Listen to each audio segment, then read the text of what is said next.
చక్కటి పరిపాలనకు నిదర్శనం వారు. డెడికేషన్లో వారికి వారే సాటి.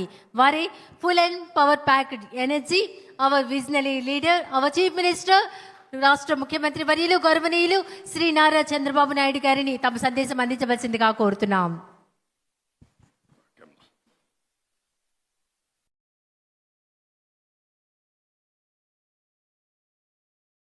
గౌరవనీయులు, ఈరోజు ఎంతో ఉత్సాహంగా అయ్యన్న పాత్రుడు గారిని నేను చాలా రోజులు చూశాను, కానీ ఈరోజు ఎక్స్ట్రా ఎనర్జెటిక్గా కనపడుస్తున్నాడు. చాలా ఉత్సాహంగా ఉన్నాడు. మనిషిలో ఒక సాటిస్ఫాక్షన్ ఉంది, ఒక మంచి పని చేశామని. అలాంటి గౌరవ శాసనసభ అధ్యక్షులు అయ్యన్న పాత్రుడు గారు, మిత్రులు గౌరవనీయులు డిప్యూటీ సీఎం పవన్ కళ్యాణ్ గారు, సరే ఎన్టీ రామారావు గారు ఆ రోజు ఏ డైలాగ్ అది చెప్పాడో, డైలాగ్స్లో మాత్రం ఎక్కడ రాజీ పడలేదు. రఘురామకృష్ణరాజు గారు చాలా బ్యూటిఫుల్గా, చాలా నిండుగా చెప్పగలిగాడు. ఆయన చూసినప్పుడు మళ్ళీ ఎన్టీ రామారావు గారి డైలాగ్స్ మనకు గుర్తొచ్చే పరిస్థితి వచ్చింది. పయ్యావుల కేశవ్ గారు ఎప్పుడు కూడా ఫైనాన్స్ మినిస్టర్స్ ఏదైనా చెప్తే దానికి అడ్డంకులు పెడతా ఉంటారు. అందుకే అయ్యన్న పాత్రుడు గారు చెప్పారు, అడ్డంకులు పెట్టకుండా డబ్బులు ఇచ్చారని.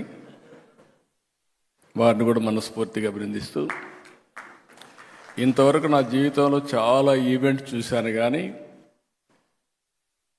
45 సంవత్సరాలుగా చాలా కార్యక్రమాలు చేశాం. మన నాయకుడు ఎన్టీ రామారావు గారు ఉన్నప్పుడు చేశాం, అంత మునుపు చేశాం, నేను ముఖ్యమంత్రిగా చేశాను. ఈరోజు మీ టాలెంట్ చూసిన తర్వాత ఎక్స్ట్రాడినరీ పర్ఫార్మెన్స్ నా జీవితంలో ఎప్పుడూ చూడలేదు.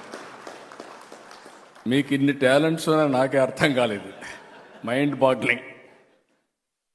పవన్ కళ్యాణ్ గారు కూడా ఆయన సినిమాలు ఎంటర్టైన్మెంట్, కానీ ఆయన సినిమాల్లో కూడా ఆయన ఇంత ఎంటర్టైన్మెంట్ వచ్చి ఉండదు. ఈరోజు అదుర్స్ మామూలు కాదు. అది చూసినప్పుడు ఎమ్మెల్యే ఎట్లా యాక్ట్ చేయాలనో పర్ఫెక్ట్గా సూట్ అయ్యాడు ఆంజనేయులు గారు. సరే, మా విష్ణుకుమార్ రాజు గారు యాజ్ యూజువల్ మీరు ఎప్పుడు ప్రమోట్ చేస్తారో నాకు తెలియదు. 4 పిల్లలు,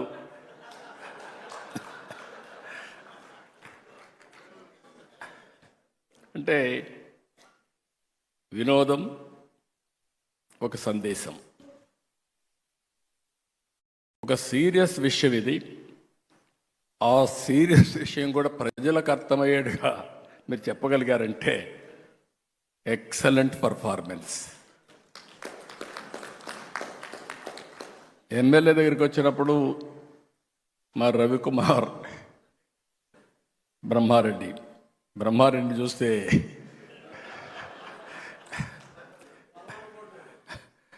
ఒక పక్క కార్యకర్త ఏమడుగుతాడు అట్నే అడిగాడు.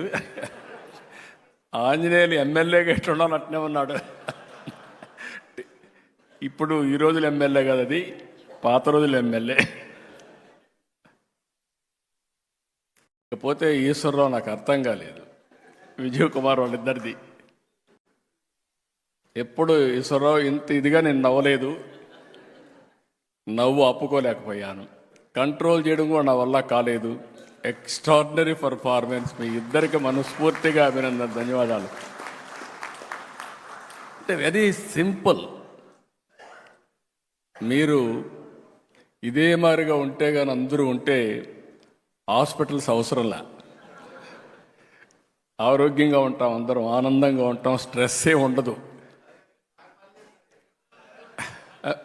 మా సత్యకుమార్కి పనే ఉండదు, హాస్పిటల్లో మందులే అవసరం లేదు. ఆ డబ్బులు కూడా వినోదం కోసం ఖర్చు పెడతాడు. అందుకే అడుగుతున్న పయ్యావుల కేశవ్ గారిని, అవసరమైతే హెల్త్ బడ్జెట్ కట్ చేసి ఎంటర్టైన్మెంట్ బడ్జెట్ పెంచండి. It is supplementation. అవసరమైతే కడవన్నీ బడ్జెట్లు కట్ చేసి స్పోర్ట్స్ బడ్జెట్ పెంచండి. ఆటోమేటిక్గా హెల్త్ అనేది ఈరోజు మీరు చూస్తే బుచ్చి చౌదరి గారిని చూశారు, పడ్డాడు కిందన, తల మీద గాయం ఉంది, కానీ రాజీపళ్ళ రక్తం చిందుతా ఉన్నా వేరే వాళ్ళకి స్ఫూర్తినివ్వాలని బ్రహ్మాండంగా పర్ఫార్మెన్స్ ఇచ్చారు. మిమ్మల్ని ఆ వీడియో చూస్తే మాకే అర్థం కాల, మీరు ఒలింపిక్ గేమ్స్ పోతున్నారా ప్రాక్టీస్, నాకే అర్థం కాని పరిస్థితి ఉంది. అంటే మీరు ఆడిన విధానం, మీరు చూపించిన చొరవ, ఆ స్ఫూర్తి, అన్నింటికంటే రాష్ట్రంలో క్రీడా స్ఫూర్తిని మీరు రగిలించే పరిస్థితికి వచ్చారు. ఒక మాటలో చెప్పాలంటే నేను గద్దె రామ్మోహన్ రావును చూశాను, అన్ని ప్రైజులు ఆయన కొట్టేశాడు. ఇక్కడ కూడా తెల్లవారితో నిద్రలేసి పాదయాత్ర వాకింగ్ చేస్తూ ఉంటాడు, అది ఇక్కడ రిఫ్లెక్ట్ అయ్యింది. అదే మరి మహిళలు అయితే అందరూ కూడా పోటీ పడ్డారు, కొద్దిగా ఎంటర్టైన్మెంట్లోనే తక్కువగా ఉన్నారు. స్పోర్ట్స్లో పర్ఫెక్ట్, కానీ ఎంటర్టైన్మెంట్లో కూడా రావాలి మీరు. నెక్స్ట్ టైం నుంచి వస్తారు, నెక్స్ట్ టైం నుంచి వస్తారు. ఇవన్నీ చూసిన తర్వాత నాకు ఒక స్ఫూర్తిదాయకంగా ఎమ్మెల్యేలు కానీ అసెంబ్లీ కానీ ఉండాల్సిన అవసరం ఉంది.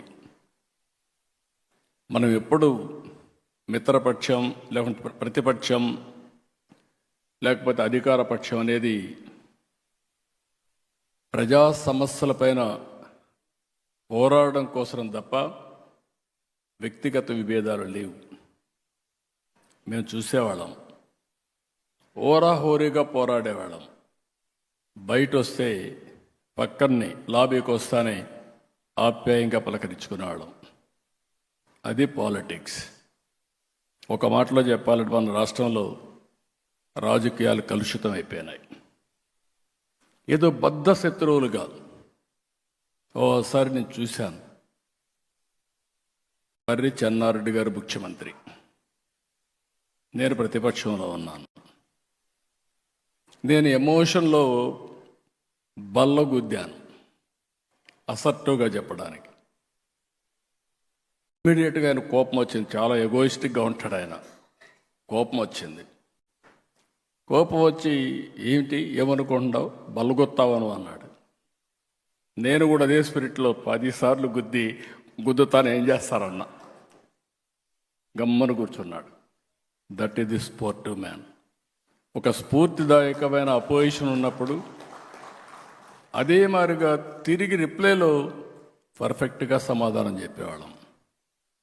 ఒక వ్యక్తి ఎప్పుడైనా సరే పార్టిసిపేట్ చేసినప్పుడు, ఆర్గ్యుమెంట్ చేసినప్పుడు మీరు సమర్థవంతంగా దాన్ని తిప్పికొట్టడం కానీ, వాస్తవాలు చెప్పడం కానీ.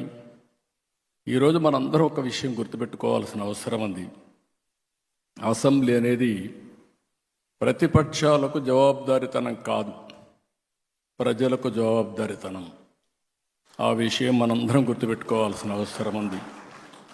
అసెంబ్లీలో మనం మాట్లాడే ప్రతి మాట రాష్ట్రం మొత్తం వెళ్తూ ఉంటుంది. మొన్నటి వరకు మీరు చూస్తే అసెంబ్లీ ప్రొసీడింగ్స్ వస్తే టీవీ కట్ చేసేవాళ్ళు, అంటే మన బూతులు వినలేక. ఈరోజు నేను గర్వంగా చెప్పగలుగుతున్నా, ఆ రోజు కౌరవ సభగా ఉండే అసెంబ్లీ ఈరోజు గౌరవ సభగా తయారైంది. ప్రజలు కూడా మనల్ని ఫాలో అయ్యే పరిస్థితికి వచ్చారు. ప్రజలకు కావాల్సిన సమస్యల పరిష్కారం, ఒక పాజిటివ్ మెసేజ్ కావాలి. బూతులు తిట్టుకుంటే మనకు ఆనందం కానీ, తిట్టిన వాడికి ఆనందం కానీ, ప్రజలకు కాదని చెప్పి కూడా నేను మీకు తెలియజేస్తున్నా. నిన్న మీరు చేశారు స్పోర్ట్స్ 3 రోజులు. మీరు ఇక్కడ స్పోర్ట్స్ ఆడిన విధానం మీరు చూస్తే రాంప్రసాద్ రెడ్డి కానీ, స్పోర్ట్స్ డిపార్ట్మెంట్కి కానీ ఇంక ప్రమోషనే అవసరంలా. ప్రతి ఒక్క ఎమ్మెల్యే ఈ విధంగా ఆడుతున్నాడు అని అనుకుంటే మనలో అభిమానించే ప్రజలు కూడా స్పోర్ట్స్లో భాగస్వాములు అవుతారు.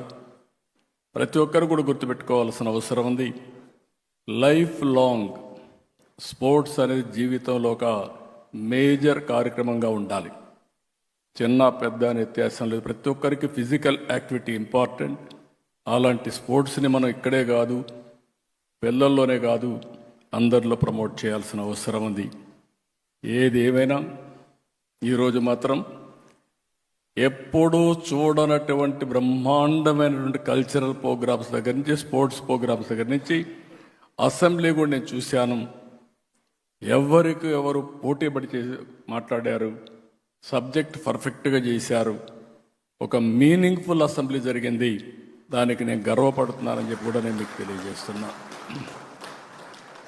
ఇప్పుడే పవన్ కళ్యాణ్ గారు అన్నారు, మీరందరూ ఎన్డీఏలో ఉండే ఆల్ ఎమ్మెల్యేలు మీరు శాశ్వతంగా ఎమ్మెల్యేలుగా ఉండాలి. ఈ విషయం మీరు గుర్తుపెట్టుకోవాలి. అది సాధ్యం. గుజరాత్లో 5వసారి గవర్నమెంట్స్లో గెలిచారు. ప్రధానమంత్రి నరేంద్ర మోడీ గారు 3వసారి గెలిచారు. దీనికి కారణం ప్రజలకు ఏం కావాలనో ఆ పనులు మనం చేసి ఆ విషయాలు సమర్థవంతంగా ప్రజలకు చెప్పగలిగితే ఎప్పుడూ ప్రజలు మనతో ఉంటారు. ఆ విషయం గుర్తుపెట్టుకోవాల్సిందిగా నేను మిమ్మల్ని కోరుకుంటూ, ఇప్పుడే కూచిపూడి, నా మనసుకు దగ్గరుండేది కూచిపూడి. ఎందుకు నేను ఈ మాట వాడుతున్నానంటే తెలుగు వారి యొక్క వారసత్వం కూచిపూడి.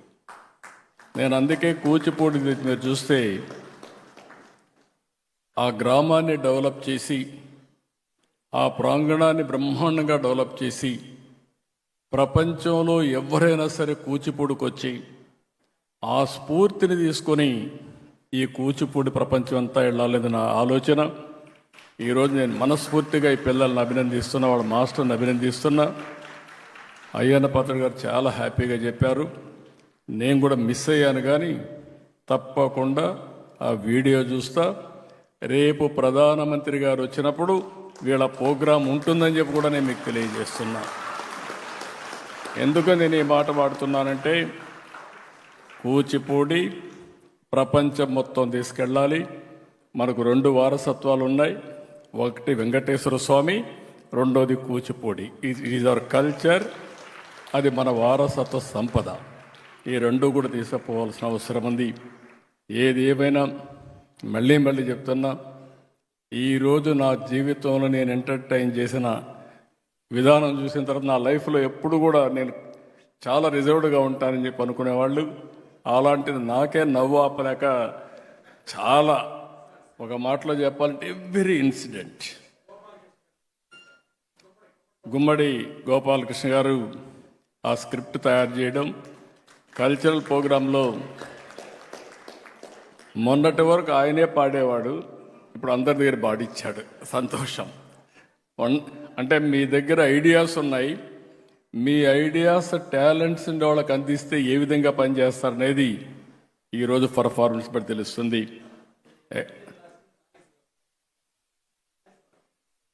ఇంకొక పక్కన ఆ టీం అంతా కూడా ఎక్కడికక్కడ అందరినీ చూస్తే ప్రాక్టికల్గా రాశారు. స్క్రిప్ట్లన్నీ ఒక మెసేజ్ కింద చేశారు. ఎన్డీఏ ప్రభుత్వం ఏదైతే అనుకుంటున్నామో దానికి అనుగుణంగా మీరు చెప్పగలిగారు. దీనికి మళ్ళీ అందరినీ అభినందిస్తూ, ఒక మాటలో చెప్పాలంటే నెక్స్ట్ ఇయర్ కూడా పెట్టమంటున్నారు అయ్యన్న పత్రుడు గారు. నెక్స్ట్ ఇయర్ కూడా పెడతాం. దీనికంటే బెటర్గా చేస్తామని మాకు అష్యూరెన్స్ ఇస్తే ఎన్నిసార్లైనా పెట్టచ్చు మీరు. అలాంటి వండర్ఫుల్ ఈవెంట్ ఇది. Excellent. Congratulations. All the best. Excellent performance. Hands off to you. Thank you అనడం.